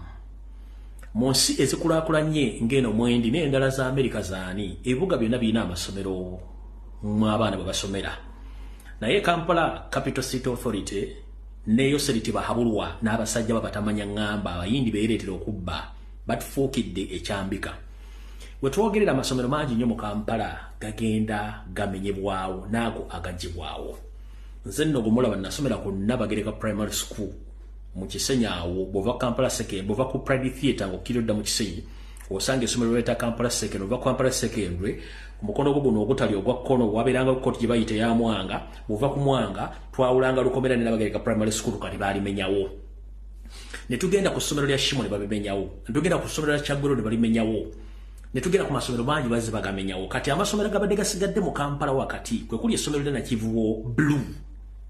Eryo nalyo liri mu Suwe Sayo nakubanga balyagala. Okuli Fire Brigade mwena mumanyi w'obulungi ku nkusaya kwinyaawo nalyo balyagala. Kati ennaku zino yose byakola kodyo kamu. Amanyi nti bannayuganda basinga obungi bane byabufuzi beetaaga ssente. Kati addira abakiise ku bukiiko bufuga ebibuga ebyo tuyita ba councillors n'abawa ensimbi bakola n'aba chairman baba ba chairpersons aba LC5 n'aba LC3 okuli olukwembannansi ne batunda amataka ago ne bagazza mu bantu abateekeddwa kuba nago. Wetwogerera essaawa zino njala tegeeza bannayuganda lwebabikira nti essomero lyaffe erya Bati Valley Primary School omuyindi yandibanga balimu wadde alitwale alisaanyeewo naye mbajjukiza omugenzi Idi Amin Dada yaleka asasudde buli muyindi yenna nga tewali muyindi abanja. Nemba wa information mu bigambo mu butambi nemba wa n'empapula n'ezipostinga ku bwenyi bw'ekitabo buli muyindi yasasulibwa tewali muyindi ataafuna ssente ze. Ne bano abayindi abajja b'emasaggange eggongole siba akabogo bwe bananyira ebifo bino nga bakozesebwa yoseeri okuba ndi beddiza amataka ago gonna njala tegeeza mwenna abazadde bali mu Kampala nti essomero lya Bati Valley Primary School liri mu lusuubo olw'okuba nti Kampala Central Chairman omusajja Uhuru ne banne bayisiza olugaayo mu kusala okw'abantu ne basalawo essomero lino nalyo balitunde. Katuvande tuliko tugende ku information muwulize bulungi nnyo. Kitegerekese nti ku Mande ya Witejja olukiiko lwa KCCA lwakutula mu ngeri ey'enjawulo okuteesa ku bitandisa okuyitingana ng'essomero lya Bati Valley Primary School bwe lyolekedde okuggibwawo. Kivudde ku bayindi bannannyini kifo okuvayo n'enteekateeka ey'okukulaakulanya ekifo kino. The new school we are planning to put it here. This will be the teachers' quarters, the playground, everything is here. Kyokka bakansala ku lukiiko lwa KCCA nga bakulembeddwa Moses Kataabu luno baluyise lukwe olw'okwagala okuggyawo essomero lino. So essomero lino tulyagala nnyo naddala mu Kampala Central. Tufiiriddwa amasomero mu Kampala naye mu Kampala Central Nabagereka Primary School yagenda mu mbeera eyo. Shimon Demonstration School negenda mu ngeri eyo. Kati essaawa eno tulina essomero lya Bati Valley nalyo lyagala genda. Bano balumiriza bakansala bannaabwe abakika ku lukiiko lwa Kampala Central okwekobaana n'abayita bannannyini kifo okwagala okutunda ettaka lino mu ngeri y'olukujjukujju. Engeri gye babbamu ettaka tebajja ne bagwa buguyi. Basooka ne bakozesa aba Board of Governors. In other words, abamu babaliisa ssente. We bavaawo ne bagenda ku institutions ne bajja mu KCC ne bajja ba individuals ba key people. We bavaawo ne bagenda mu Ministry of Education ne bajja ba individuals. Kati bakola ekintu kyabwe nga kiri well planned. Uhuru ne kanso yo bwe kibange kigendererwa kyajja kutunda amasomero ga mu Kampala tetugenda kukkiriza. Muswadde Era muswadde. Olida Muswadde. Ono ye Uhuru mwenna abali omuchere ku Uhuru restaurant mu Kampala. Ne ku Uhuru eri enkadde wali Kafumbe mu Kasalode. Omanyi abantu bano simanyi balina bwongoki. Ono yeyita City Boni. Naye yomu ku basajja batamanyikiddwako nsibuko naye nga ali mu Buganda mwe yeyitira amanya Salimu Uhuru. Kati yomu ku ono ekyamanoolo sifi wa Kampala Central nga n'akalulu yabba kabbe kubanga Ssemugoma yamuwangula. Naye ono gwe baateekawo nga balina missionaries ze baagala okukola mu Kampala Central Division. Naye akiikirira eggombola y'omukulu w'ekibuga ye Muhammad Nsereko Mr. Kagege. Batunze omuzikiti mu constituency ogwa Kampala mukadde tavanga wadde okunyega ekigambo wabula anoonya Lumbuye. Amasomero gonna mu Kampala Central bagatunze wabula anoonya Lumbuye. Kati ne Kyadaki Primary School nga naye eri mu mbuga enkulu eya Kampala Central tannavayo kwogera kigambo kyonna wabula ali ku mission ya kunoonya Lumbuye. Kati ono yeyabba akalulu ka Ssemugoma nga bataddewo ono era mukozesi batwala ebintu wulira ono ekyamaani no wa LC3 yeyabba akalulu ka Ssemugoma ye Uhuru wulira byayogera. Bwe kiba ng'ekigendererwa kye kyajja kutunda amasomero ga mu Kampala tetugenda kukkiriza. Muswadde. Era muswadde okutunda ettaka ya Bat Valley eri mu manya ga Salimu Uhuru. Eri mu manya ga Kesi. Ne bagenda mu Ministry of Education ne bajja ba individuals. Kati bakole Mukulu Salimu Uhuru. Kansoke kwata mu katono wano nge tutugenda kudda. Ogambye nti abantu baswadde. Salimu Uhuru si atunze ettaka. Yes. Sigwaga nti alitunze but oli mukulembeze atwala Kampala Central nga chairman LC3. Ngabo oli administrator oba oli mukulembeze oli part and partial of the decisions obokusalawo okukolebwa mu Kampala Central. Ekyo tuyita Kampala Central beggombola kitegeeza eri mujjudde liyensizo mu kitundu w'okolerawo okusalawo. Era bw'ogamba nti wagenda kutundi muyindi tagenda kutwala oteri atu kuba gwe chairman wero sifiri neko bw'ogamba nti sigo watunze ng'olinga wejja pira olidde mungi olabe kulinamu n'amayinja mu mutwe. Bwe kiba ng'ekigendererwa kye kyajja kutunda amasomero ga mu Kampala tetugenda kukkiriza. Muswadde. Era muswadde okutunda ettaka ya Bat Valley eri mu manya ga Salimu Uhuru. Eri mu manya ga KCCA. That property teri under KCCA. It is under the Indian Association. Bwetutuukiridde meya wa Kampala Central Salimu Uhuru ategeezezza nti baatuukirirwa bannannyini kifo nga baagala okuzimba university ssaako n'eddwaliro ku ttaka lino wabula olukiiko ne luyisa ekiteeso nti bano basooke kuzimbira KCCA essomero eppya ku ttaka lyerimu olwo erisigaddewo bagende mu maaso n'enteekateeka yaabwe ey'okulikulaakulanya.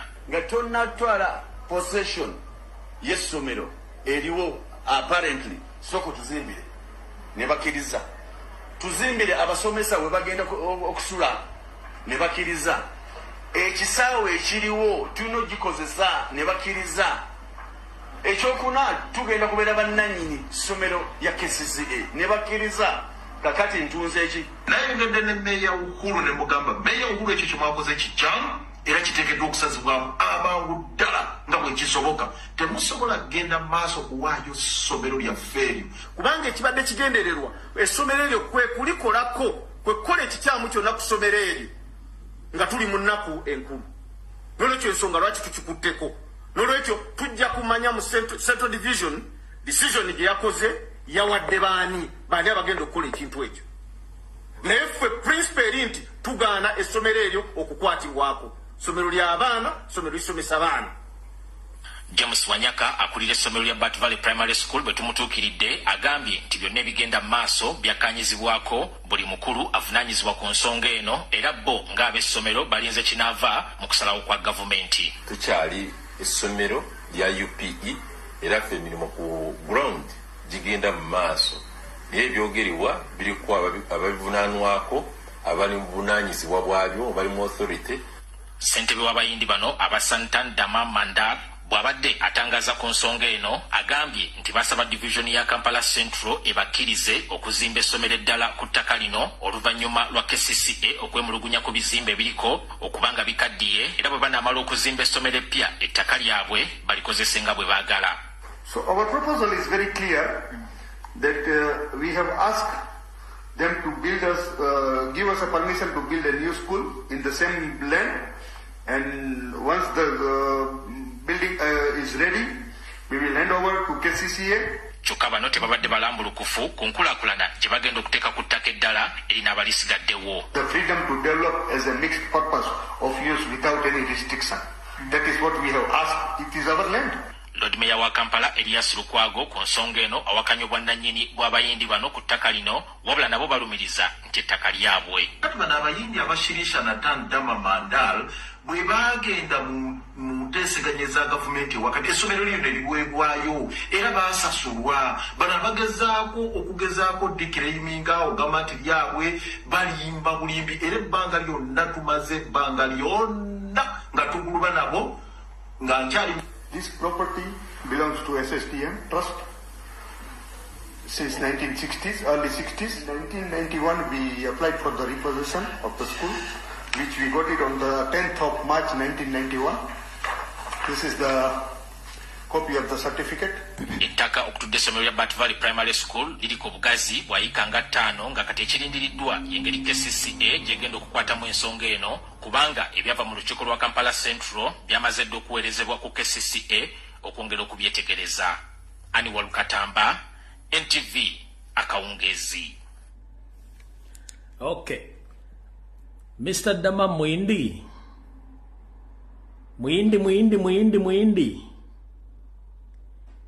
You forgot that what Amin did previously, it can easily happen again. Let Idi Amin chased you from Uganda and he paid each and every Indian.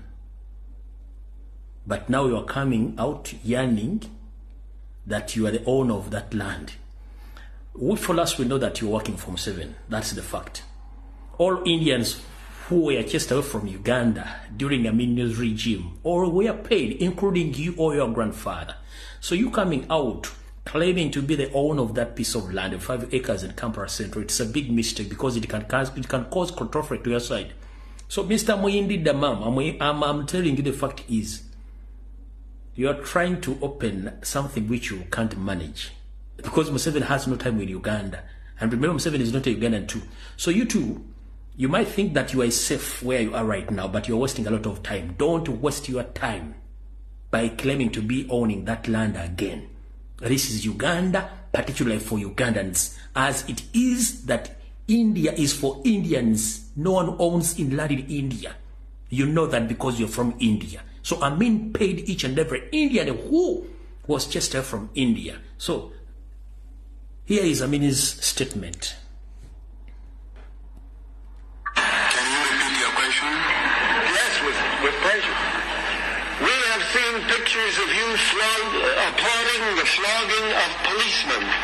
We have seen and heard stories, many of them, which are all validated, of thousands and tens of thousands of Asians being evicted from your country. You took their property, you didn't pay them. Is that your wave of the future? Is that all the love you're mentioning all this time? I think you believe in rumors, and some of this picture, it is not might be from Uganda.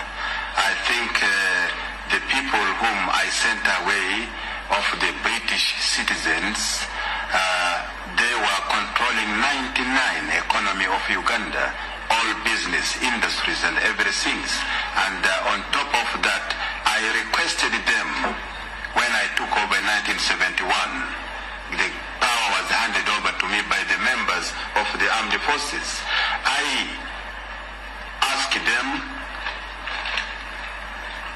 to apply for Uganda citizenship. They refused. And they control 99% of the economy. And the whole money they are getting, they don't bank this money in Uganda. They bank this money outside Uganda. And I am sure if they were still up to now, Uganda could have been bankrupt completely. no other opportunity. The only opportunity was to take that decision for the interest of the people of Uganda. And then I took that decision, but I said that I will pay the compensation, and which I have written to the whole government concerned. I'm sure the United States, I have already paid them cash, and I have written to government of United Kingdom, and the discussion is going on. And I have also written to India, which they have got a few Indians. I'm sure the delegation will be coming from India to discuss with the government of Uganda, and we shall pay. We don't say that we cannot pay, but some of the other point which you are saying, it is not true at all. You will find that Uganda is one of the best country in the world, I will say, as a president of that country. So Mwindi. You think we don't have history, Mwindi? We have history. No worries.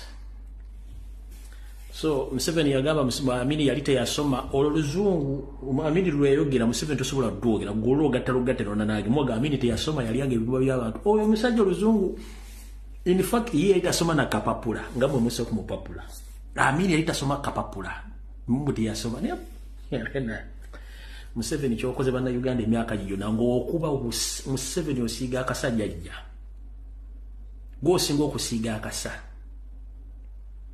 omusajja yali ali ebibumba by'abantu omusajja yatta abantu omusajja teyasoma yeta manyira kwogera luzungu olugwa mwogere ono yali gwali muzimu gango gwogera luzungu luno wali omutya buti yali tasoma na kapapula nga akozesa ngalabi nga ayogera mu luzungu oli very clear Amini yali yatta abantu ali ebibumba teyasoma tamanyi luzungu olugwa ali olwogera nga ne muhozi tasobola dwogera kabero lwabo nga tamanyi the difference between the government and the country.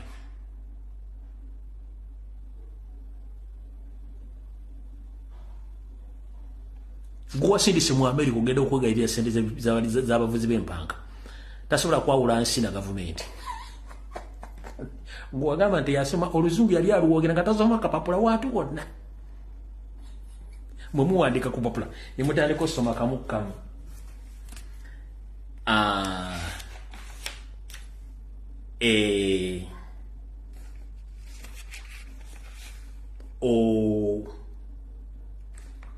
n'atunulako n'eri alaba waliwo awakanya byagenda okwogera naye wuuno musajja gomaga teyasoma asobola okusoma ebitu ng'abijja mu mutwe oyo gomaga teyasoma ne gwe wasindise mu America tasobola kwogera luzungu tasobola kwawula nsi na parliament na government ne yegumwadde mwira nga substitute ne yadde ategeera kati wabanga yegwe mwasindise nga leero reasoning capacity eyambaata ne weewuunya ono gwe mwasindise katuddeko eno nkulage wano katono nnyo munsonyiwa katono nnyo tumale okugendako katono nnyo 1 minute 1 minute 1 minute hano yangu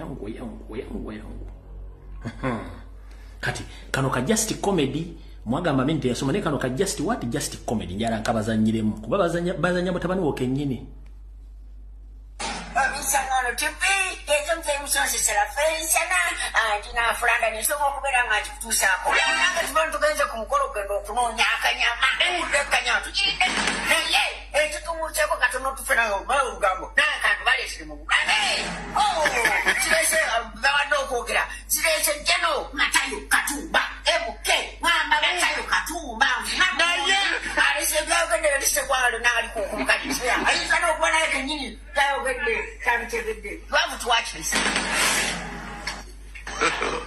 God have mercy upon us. Mama. Uyisiwa. Sabonge kuba.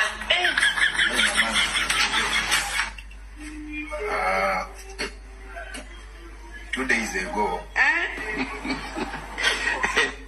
That is 24th of August. 1973. Yes, 2 days ago. Nabo.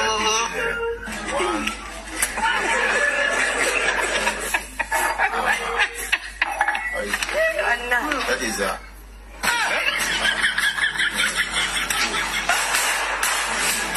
Oh my.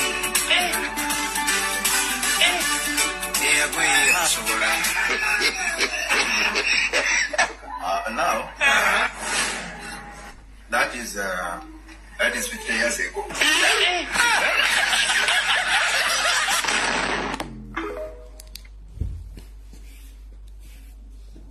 Karigoza nyisamini but yasoma luzungu. Baada kunywa ku mazi.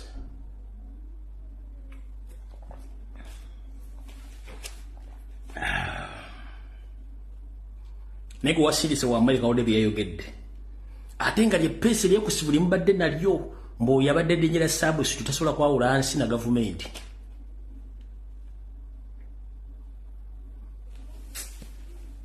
Sale kai katugende maaso. All right. Muna nsonyi wasiye bere kola go basisa naye. Tewali kyakola bana basajja twala tubalage nti balina kye bali mu bwongo tebalina. Era abaana muwerera abazadde. Kati yevudde Katonda ajja ne mbagamba nti Yoseri ne bafere bande baagala kola ki? Abaagala kuleeta nzige mu Uganda. Era ne mbabuli ebitundu gye bali bamaze zisindika. Right lubusa information ne fulmanti badetectinze enzige zigenda kujja mu Uganda. Nenga ate Natina balo dobba gamba commission yawe yenzige kati neyo mugitegedde bulungi nnyo. Kati tugenze olwaliro. Era mu myezi nga n'emabega oba 5 ku 6 najja ne bagamba nti Yoseri tibahabulwa apulaninga okuleeta ekibozibozi kya federo mu Uganda. Mbagenda gaba federo nga agenda kukozesa abantu bano okuli Wasanya Kalu Charles Peter Mayiga Salonga Mulengejja okuli Mathasi Mpuga Samba n'okubeera ne munnabo oli Nobati Mawobe. Ngera bawadde ensimbi okutambuza ekibozibozi ku TV ne ku radio ne mu mpapula z'amawulire ne ku social media. Wetwogerela ekibozi nakyo bba n'enkiyiwa. Ne balowooza nti oba tukivuddeko ne tukyakiriko. Okusinziira ku sources zange enneekusifu, Yoseri yazzeemu okutegeeza abavubuka bano basitule buto ate bazze ekibozibozi kya federo nga balowooza nti yeyinza omutaasa mukulu Yoseri totegana. Abasajja bonna kati twabategedde buli ajja okwogera ekigambo kyonna mu public tumanya abaakolera ggwe. Kubanga emboozi ezinyuma ennyo emboozi eziyamba batebakyazoogera boogera mboozi za kuyamba. Kale Charles Peter Mayiga Salonga Mulengejja Mpuga Mathayasi Nobati Mau temugeza nkiddamu don't dare okujja mu public ne munywa emboozi zammwe za federal. It is impossible Uganda okufuna federal kubanga abantu baasaba federal emyaka 3 emabega ne mugibamma. Temwina federal gye mugenda bbawa okujjako okubuzaabuza abantu nga mutwale ekibozibozi bammwe okutuuka gye binaatuuka. So mulinde kiyinza okuba nga kigenda okudda ku media ng'era bagenda kujja bemasagga n'ebibozibozi ebyo busimanyi ebya federal nga tebigenda kukola. Alright. Mu nsonga y'emu nabagambye nti abasajja bano ab'oluddo abaga nti bali mu luddo oluvuganya baafuna ensimbi eza cooperative union, ensimbi ezali mu buwumbi 165 ne bazikwavula nga bazitadde mu bintu byabwe. Era muno mwalimu omukulu Muwanga Kivumbi, mwalimu omukulu Mathasi Mpuga n'omukulu Nandala Mafaabi. Wetwogerera essaawa zino omuwabi wa gavumenti n'abanoonyereza ku buzzi bw'emisango omuli obukompanya baakoze eddafaali ne bamala ogiteekawo okugula eng'ejjudde nga baagala okukwata abantu bano babatwale. Naye ntegeezeddwako nti abamu ku bano amannya gemmenye bali mu kunoonya mpolampola bane bakola ku fayiro zino baleme zireeta mu kooti oba kubavunaana misango gya kulya ensimbi ez'obwegasiza tuyita eza cooperative union. Muli Muwanga Kivumbi, Mathasi Mpuga, then ne mukulu Nandala Mafaabi. Newe mulaba bali mu kukola ebintu bya Museveni okubuzaabuza obutabanja abantu n'okwebuzaabuza nga bafuka banaaba. Bano bonna balina emisango egy'okulya ensimbi z'omuwa omusolo nga ziyita mu cooperative union ze baatwala. Agamawulire nago nagabagamba gye gali mujja gategeera, then mujja kuba mutegeera ki ekyokukola.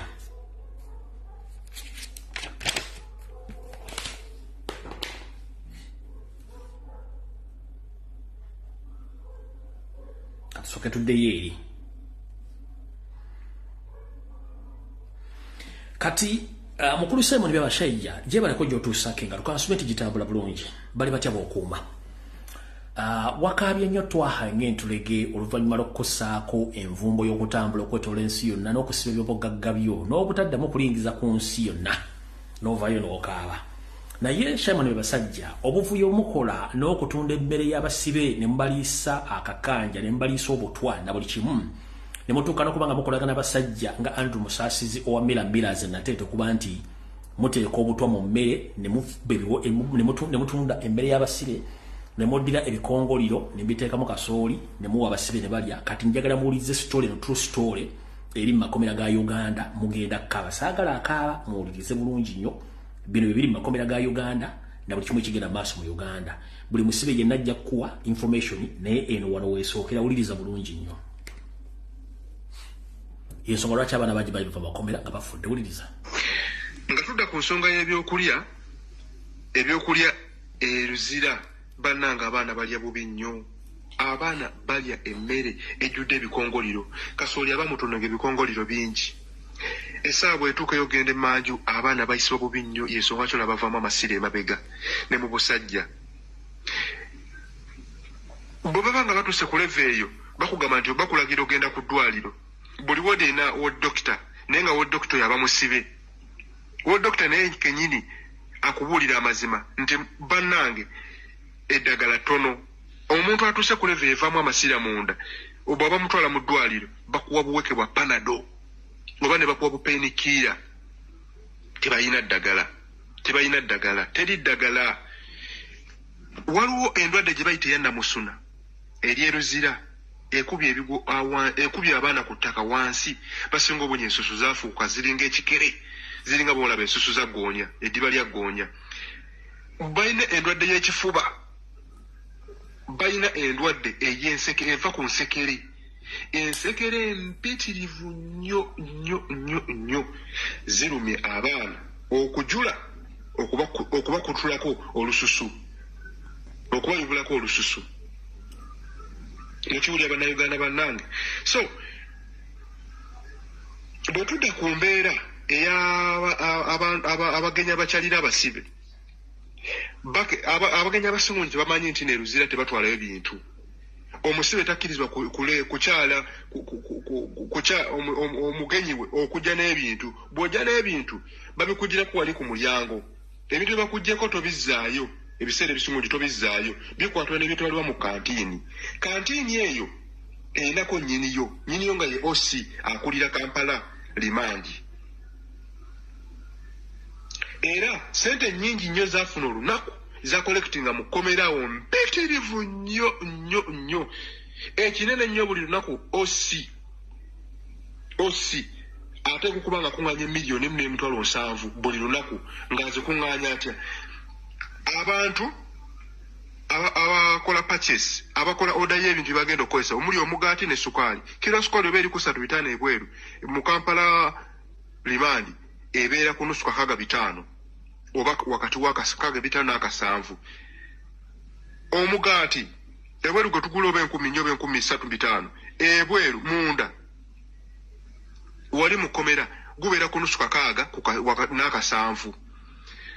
Sapatu eweru gy'ogula 15 munda ebeera ku nusu 8.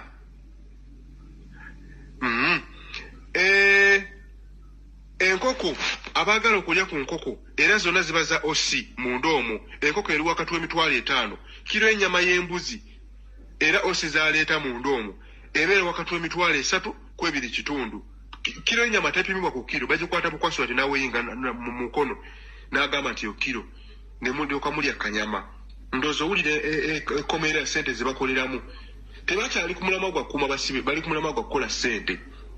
Mukiwulira kakati bana abantu bava ku kigendererwa ekyokuuma abasibe nabeera nga mutufu benoonyeza sente.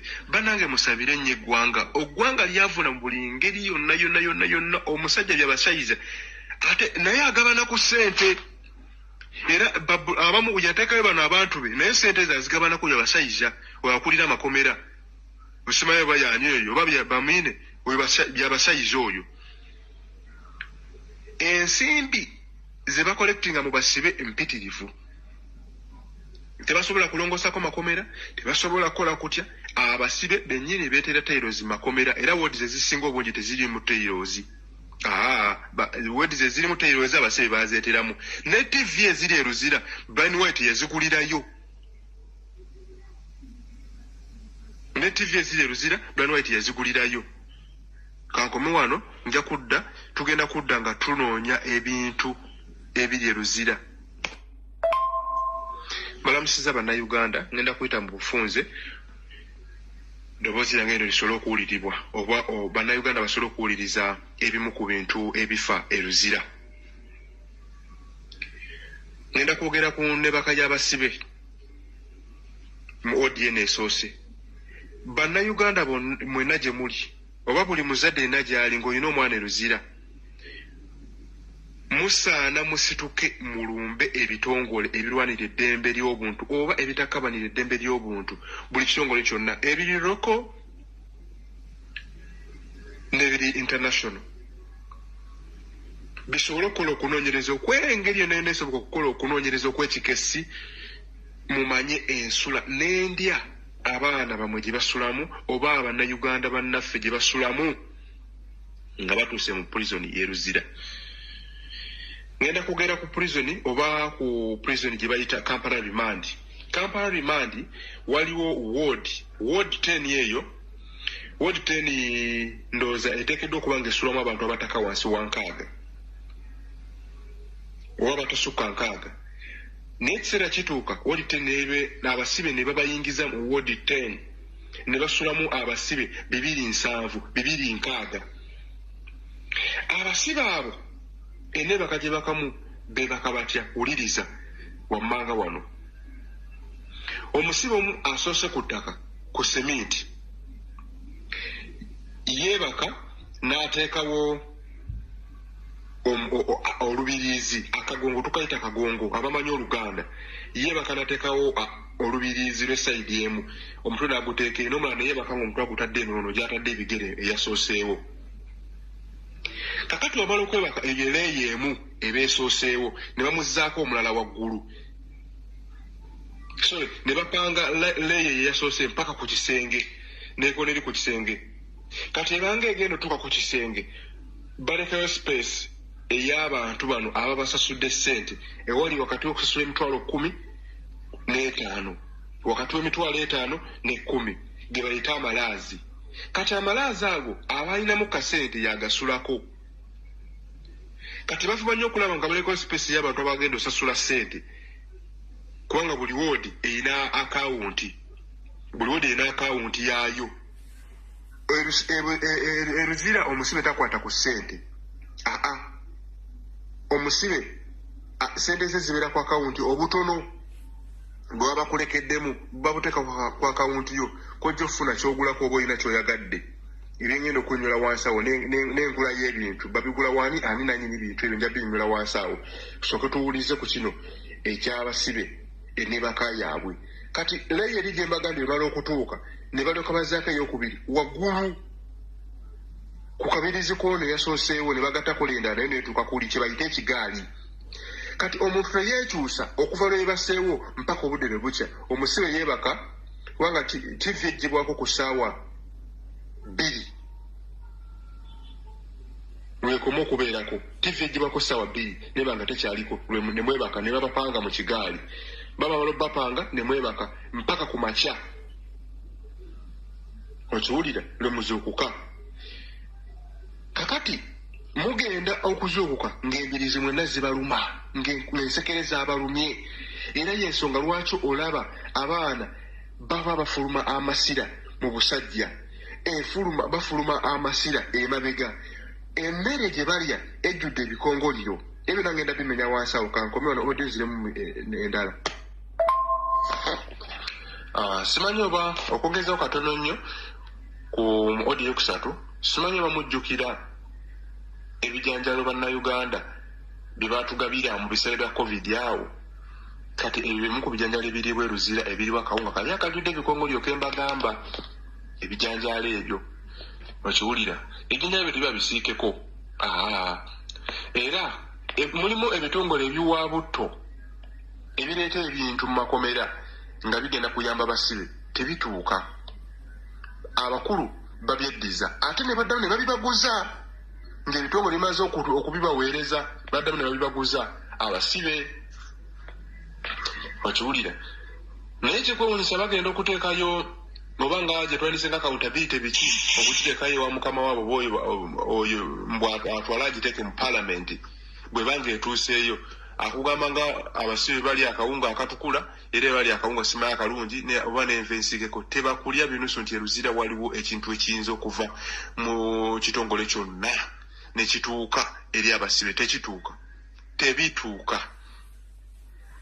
n'obufaliso bwennyini ababa balina musene bajja ne bagula era bwe bagenda babujje ne babuzaayo eri ku reception omusibe adda n'addamu n'akugula bupya ate bw'ogendera ogulekayo ne baguddamu ne baguzza wali n'oddamu n'okugula bupya ng'okugulira ku OC esene zigenda wa OC n'oyo akulira amakomera okiwulira olunaku ekkomera liyingiza abasibe bangi so ebintu bingi bye tugenda banyonyola tugenda kumenya episode ku episode paka nga tumaze ensonga zino kuba bingi nnyo tetujja byogolunaku lumu tubimaleyo tugenda kubanga buli puroguramu lwenaabaawo nga tumenya ku nsonga y'amakomera musobole gitegeera obulungi ensonga y'amakomera geeru Kampala oba ga Uganda mumanye engeri eddembe ly'omuntu gye litooboolebwamu eddembe ly'omusibe engeri gye litooboolebwamu byonna mubenga mubitegeera bingi bimugenda okumanya bingi tugenda kujja na buli kimu ekyetaagisa nefode gye tujja muweereza.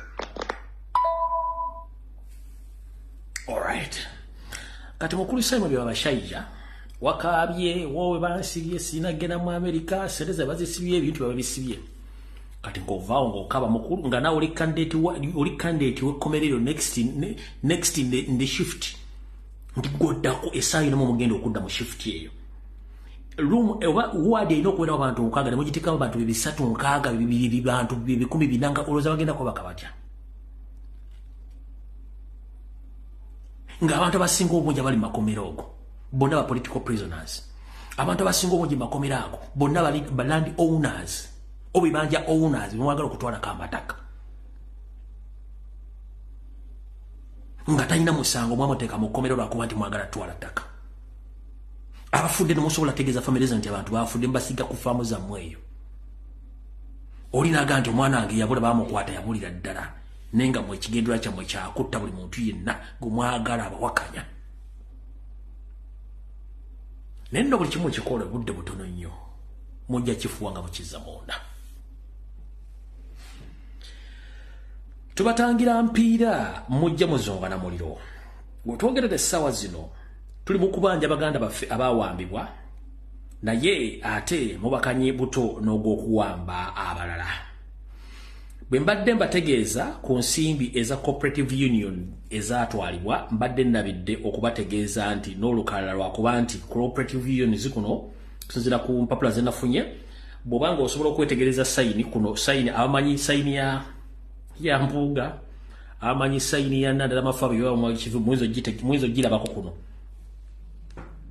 abamanyi sayini ng'obanga omanyi sayini ya Mpuga oba ya Mwanga Kivumbi ku lukalala lwa cooperative union bafuna ssente kwezo sayini kwebali ezo sayini kwebali ezo sayini gobo olina sayini ya Mpuga gyomanyi oba ya Mwanga Kivumbi eyo sayini kwezo sayini kweri kuba luno olukalala nosijja dduta kuba nosijja dduta njala nnyo battery information ekulu nosijja dduta just imbalazi bulazi ku sayini zaabo abafuna ssente za cooperative unions mutegere bulungi kubanza information imba nayo zezo sayini bwomanyi sayini ya Mwanga Kivumbi oba ya Mpuga oba ya Nadala Mafabi zizimu kwebyo abafuna ssente naye ate bali mu kunoonya abapoliisi abakola ku fayiro ezo baleme okuteeka fayiro zino mu kkooti okubasiba naye nga mujja kuwulira ekirava mu by'ebiraka abalya ssente za gavumenti nga tezikoze ndoza mutegedde bulungi akonjagadde kabategeeza nako tukagendemu kati tukyali ku mulamwa ogw'okubanja oke ne gundi yiino yayita mwizo g'omusajja byayogera tebiriiko mutwe n'amagulu yiyo CID yiyo yayita kanji basomeremu. The Criminal Investigation Directorate CID is taking on firearms. Around 5 firearms have been identified and Good thing with it wasn't only ministry. There are MPs, more than 30 MPs who are into this, including opposition MPs. 5 active MPs, 5 active opposition MPs. Very talkative noise makers will also face wrath. We shall also face it as ministry, but they will also face it. So we aren't scared. We shall also face it. However it is, and God knows, let it unfold that way. The Minister of State for Trade, Harriet Ntabazi, on MPs facing criminal investigations into the role in the embezzlement of 164 billion shillings made for corporate compensations. Mwizo gamba msajja agambe bwati bichi ojiraki nkakuddemu kakusomere bulungi nnyo agambe bwati ekitongole ekinoonyereza ku buzibu emisango kiri mu kutambuza fayiro eziwera 5 nga zino zimaze okuzuulibwa, naye ekintu ekirungi kino tekikwata ku ministry yokka ne ba MPs abasukka mu 30, nga kuno kuliko ne ba MPs oba bambe ba parliament abooludda oluvuganya nga bano boogera nnyo bakuba embeekuulo nabo bagenda kikombako ndi si yokka ministry. N'olwekyo bwe tuba tugenda kikombako kitegeeza naffe tugenda kuvaayo tutegeeze eggwanga kuba MP bano aboludde oluvuganya abaali ensimbi z'omusolo. Ono yabadde State Minister mukyala Harriet Ntabazi, ono nga naye omu ku bano kuba y'omu abali mu kunoonyerezebwako ku buwumbi 160 obwali obwa sente ez'ebibiina by'ebyogasi mu ggwanga Uganda. Kati ne bwe mulaba kola bintu bavudde ku kubanja abantu, kyabanja abantu era tubaagala. Tubanja abantu era tubaagala. Nkiddamu, tubanja abantu era tubaagala kubanga mwawamba abantu baffe.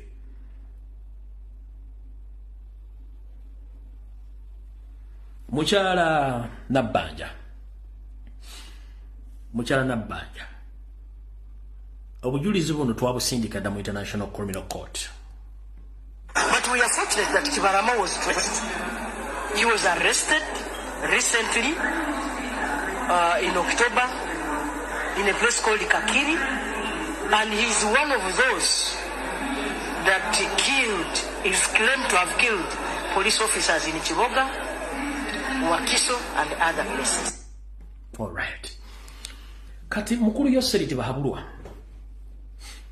ne bonooleta diversions meka ku social media nga tukimanyi nti enkya bagenda kumpamba, tukimanyi nti luli bagenda kuwamba gundi, tosobola kutujja ku mulamwa gwakuwa kwogera ku bantu abaawambibwa. Olw'ensonga tukimanyi mu omulimu gwo mutya nnyo omuntu ayogera ensonga nga mwagala nnyo okutiisa abantu, kyenva muwamba abantu ng'omuvubuka ono bwe yali mu kkomera ng'ayogera amazima ne mukola kye mwali mwagala. Olw'olwego obufuzi ebyazanyibwa bwekubanga okuwagiraho nali mukyagula nimusango gwa naggomola mu ggwanga tukole otuzuuza bwotutwala bwotuza tusaba batusalire tukole obusibe bwe tumanyi tutwasibwa olw'okubeera nga twawagira omuntu eyesimba ku nakyemalira Museveni ne banne. Ensonga gye tulwanirira yankyukakyuka ya Asiya kwonoona tukoye tuli mukuwona abo natutuluvunyizibwa twawagira emyaka 2 nga tubonaabona olw'ego obufuzi ebyazanyibwa bwekubanga okuwagiraho nali mukyagula nimusango gwa naggomola mu ggwanga tukole otuzuuza bwotutwala bwotuza tusaba batusalire tukole obusibe bwe tumanyi tutwasibwa olw'okubeera nga twawagira omuntu eyesimba ku nakyemalira Museveni ne banne.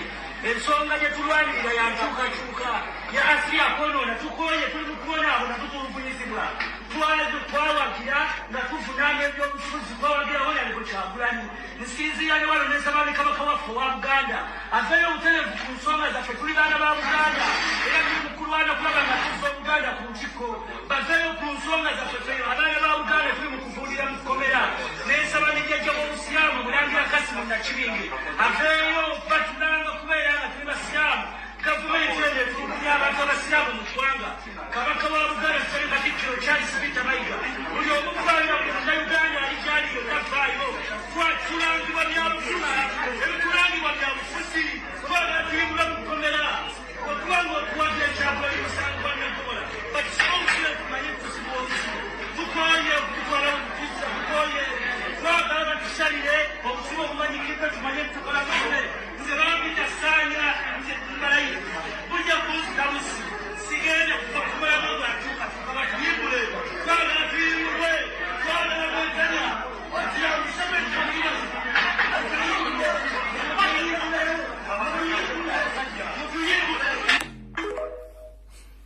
kati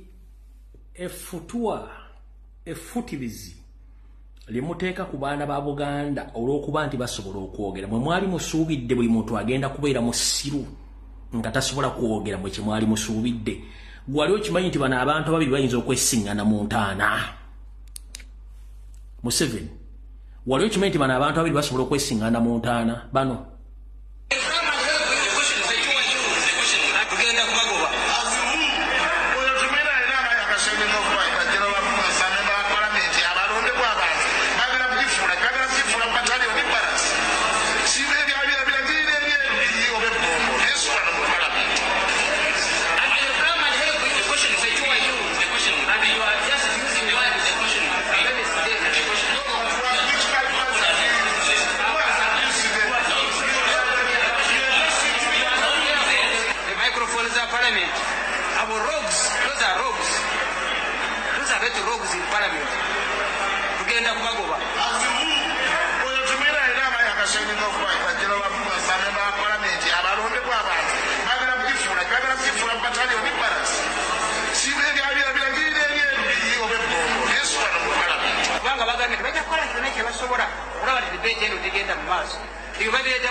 Binza okuba twali tetukanya mu bintu bingi naye simujjukirangako nga Katolu Bwama mu bukulembeze bwe yawagirako okunyigiriza abantu simujjukirako Katolu Bwama kukeera ku makya n'awagira Nakyemalira sijjukirako Katolu Bwama kuwagira kuwamba bantu baffe kibadde kimukwatako nnyo ng'abaana ba Buganda bawambibwa ne batemulwa ne battibwa nga bawambibwa abo abawamba ensi yaffe nga bayambibwako mwana tubannaffe bataata baffe baganda baffe bamaama baffe betuwa ekitiibwa era nga bwenze mbagamba baganda bange nti omuntu yenna yena bw'aba ayagala okubawamba omuzungu bwe yajja wano okuwamba ettaka lyaffe notukolonizinga okumala emyaka egyawera 7 yakozesa abo betuwa ekitiibwa bw'otuuka wano ani gwe bakkiririzaamu bw'ofuna gwe bakkiririzaamu ye n'omukusa abalala ne bw'obabonyabonya muganda wange Ssaanya wonna wooli ne banno jjajjaffe obuyisiraamu obubaka obubwe yabuyisa wabula Ssaabasajja Kabaka obubaka obwe yabuyisa ne ye Ssaanya Kalulu Charles Peter Mayiga kizibu kubanga bamusiba omumwa n'ebisumuzo nabisuula Mukamugwanya akanya kimu kuteeka mikolo Mengo kubuzaabuza bantu nga yebuzaabuza ng'afukaana aba naye mbadde siri wa kujja ku Sande kuba nali nabagamba saagala kujja ku Sande naye akabikko omulalu kagenda kubikuka ku Sande kanzije ku Sande sina kyakkola kanzije ku Sande sina kyakkola kanzije ku Sande mbadde siri wa kujja ne kampalirizibwe okujja ku Sande olw'ensonga nti abantu bangi bali mu bulumi bantu bangi bali mu kuttibwa abaganda bamanyi ensonga n'abalanga basiba emimwa obutogera ku nsonga ezikwatagana ku ttaka n'okusaanyawo ebintu bya Buganda kale butyo ndowooza akatambi kawedde Mukama bankwasirizeeko tusisinkane ku Sande essaawa 2 mu Bulange Mengo mwenna basobodde otuvaako mu bulamu bw'ensi eno Mukama abalamuze ekisa naffe abakyalwana tukyalwana okutiisatiisa si enkomerero naawe atiisatiisa bajja kukutiisatiisa obulamu bululenga butuuse kubanga bwemwagala tusirike ffena tufuuke basiru mwe mutwala ensi ekiwedde tekijja kusoboka buno obubaka obusembayo bugenda mwenna eri bannayuganda ng'oli munnayuganda okolera abatamanya ngamba bajja okutwala eggwanga lyaffe muganda wange oba wenyigira mu kukola diversions wenyigira mu kuvuma n'okuvoola buli avaayo okwogera ku nsonga z'enkyukakyuka koza kamanye ng'akoza n'owebbwa bwe bava ku ffe abawakanya bajja kudda kuggwe kubanga embwa ebeera mbwa ne bw'ogisanga ebongereza kati ggwe ffe abaluwa n'essaazi no mutuyitambwa ne naawe olimbwa mu abo kati gwe ogamba nti ate olwanirira mu abo ng'olwanyisa ffe bayita embwa munnange emba nkusekeredde olw'ensonga bwe banaamaliriza ffe nga tetusobodde kujjako musajja oyo bajja kudda kugwa kubanga bagamba nti mukyala Mugerwa wotidde Mugerwa kuyinamu n'ezzadde ate enzo olwakusanze mbiduula nakuba onondeka ludda wa kitegeeza nti woliridde mu nsi y'olukwe n'owagira ebikolwa by'okutulugunya n'okusaanyawo eggwanga bwe banaamala otwala eggwanga lino ate tobeekyusirize era naye bamaliriza bakoledde kati gwe wenna ali ekyo nga wenyigira mu kukola diversion okukyusa amawulire mu Uganda ku lwa Museveni nga toli mu kabinja ka Museveni famire ye nkusekeredde gwe wenna avaana ava omwana ayogera message y'enkyukakyuka ku social media nga toli mu famire ya Museveni nkusekeredde gwe wenna avaayo n'okola post evuma erengeza n'okutinkuula entalo nkusekeredde bwe banaamaliriza ffe aboogera gwe kennyini adefendinga Museveni naawe kennyini bagenda kulya kubanga toli omu ku bo era toli bo kubanga bakimanyi bulungi nnyo nti okukozesa okulya mu nsi y'olukwe bwe banaamalawo ffe bakutegeeza nti okola kikyamu bajja kulya kuba bakimanyi nti oli kirumira mpiyi bbiri toyina mulamwa bagenda kukusaanyaawo bwe bubaka bwe mbasindikira mwenna abasajja abo si bannansi tubawadde ebyafaayo ne history nga nfundikira njala kugamba nga tonnalumba Kyagulanyi tonnalumba Lumbuye tonnalumba Umaru Kisekka tonnalumba Kojja Omugezi tonnalumba ani Masaba William Asimwe pato ani abakola video PTA n'abalala oli munna Uganda nakabala ataliiko wadde okubuuza naye oli ku basajja n'abakazi abagwira njagala ombuulire Museveni eryakulaze kitaawe tamukulaganga Janet eryakulaze kitaawe bannyina tamukulaganga Muhoozi kennyini si munna Uganda njala kubuuza Kahindo Otafire ne banne baali bakola kitaabwe Salimu Sale yakulaga kitaawe gwe nno oyina kitaawo oyina amalaalo oyina ebakuziika bakusindika ojolonge otyowoole olinnyirire naye nga tebana kibakwagaza bakukozesa kubanga kye baagala okukola njagala kubuuzaayo njagala ombulire Omunyarwanda omwavuma Kyagulanyi njagala ombulire Omunyarwanda omwo museddekeza avuma Kyagulanyi waki basindika mmwe bakazi mmwe ne basajja mmwe lwaki basindika ng'ovume Kyagulanyi lwaki Museveni talumba Kyagulanyi n'amuvuma lwaki Janet tavuma Museveni lwaki tavuma Kyagulanyi lwaki Muhoozi talumba Kyagulanyi lwaki basindika ggwe omuntu wa wansi ng'essaazi bakutwalako ettaka essaazi ne bijja bajja babisenda essaawa zino ofuna passport ofulume eggwanga nga Muhoozi alisigalamu awamba ttaka ogenda kusigala luddawa essaawa zino abaana bali Thailand bali Myanmar bagenze bayeekera bagenda Basaddaaka 10 bafudde dda ovuma Kyagulanyi ayagala ensi eterere naye ng'oli ku Lumbuye ovuma otegera lunaku ki ensimbi zebabawa nsimbi zammwe zamuwa musolo mulina ozisasulira essaazi no wetwogera buli munnayuganda olesasula miliyoni 2.5 zootalyangako naye ffe bakugamba nti kimuntu yomukola kikyamu muli mu kuvuma ffe mumutumanyiira nze oliwaddembe okummanyira kubanga byesibitya oliwaddembe okumpemwera ku makyano olwoggulo byesibitya kubanga nabimanyira byenkulidde mubadde byabufuzi naye ggwe akeera n'onvuma ng'enkya bagenda kulya ggwe nkusaasidde ate tere kisinga kunnuma nti abasinga okuba obubi abaavu emponga byoya ajja tasenyeza mannyo awunye enkwawa amaaso gamutowa kadde gamulinga ng'entesala kolansi enviiri zimusasa badde ziringa pasipalamu feesi emutugu badde eringa ng'eyakaberegeke basibye ku ggaali ne waasula landiroodi amubanja tasuubira kugula poloti wadde ery'okuzaala omwana nga nagwe yazaalira mu disco nga tategedde tamanyi gyali yasinga okuvuma n'okunyerega n'okuteeka wansi ne weewuunya bategera lunaku ki naye ng'akulwanirira alina buli kimubulamu sente teggwayo sente namba oba nnyukuta azirina akyabala akyayongerako atazirina onoonyeezo gye zaalina kati mwegendereze eyensi bagibatwalako nga muli mu bintu by'okwasaamirira ng'obugege obukalo buli ku mudaala nkimanya wamu temwagala byabufuzi n'ebikwatako nkimanya mwefula temuliho temwagala byabufuzi bikwatako ebyobufuzi it's part and parcel of our life kubanga without politics nothing can take place in a country tewali kisobola kulaakulana bane byabufuzi bagavaninga sente zaffe naye mbasekeredde era nkabate munnamwandu ke yatema omusika mulumbe nti ekiri atabaala kyekiri n'asigadde waka olyawo ovuma olengeza naye bamala okulengeza n'okutta ffe bajja kuddako gwe kubanga tebalina bweyamo gy'oli nti oli kabiina ku bo balina akabiina akaabwe abajja n'ekigendererwa ekyokusaanyawo eggwanga.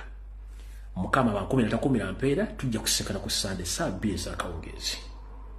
For God and my country, kulwa Katonda n'ensi yange. Mbaagala nnyo mwera.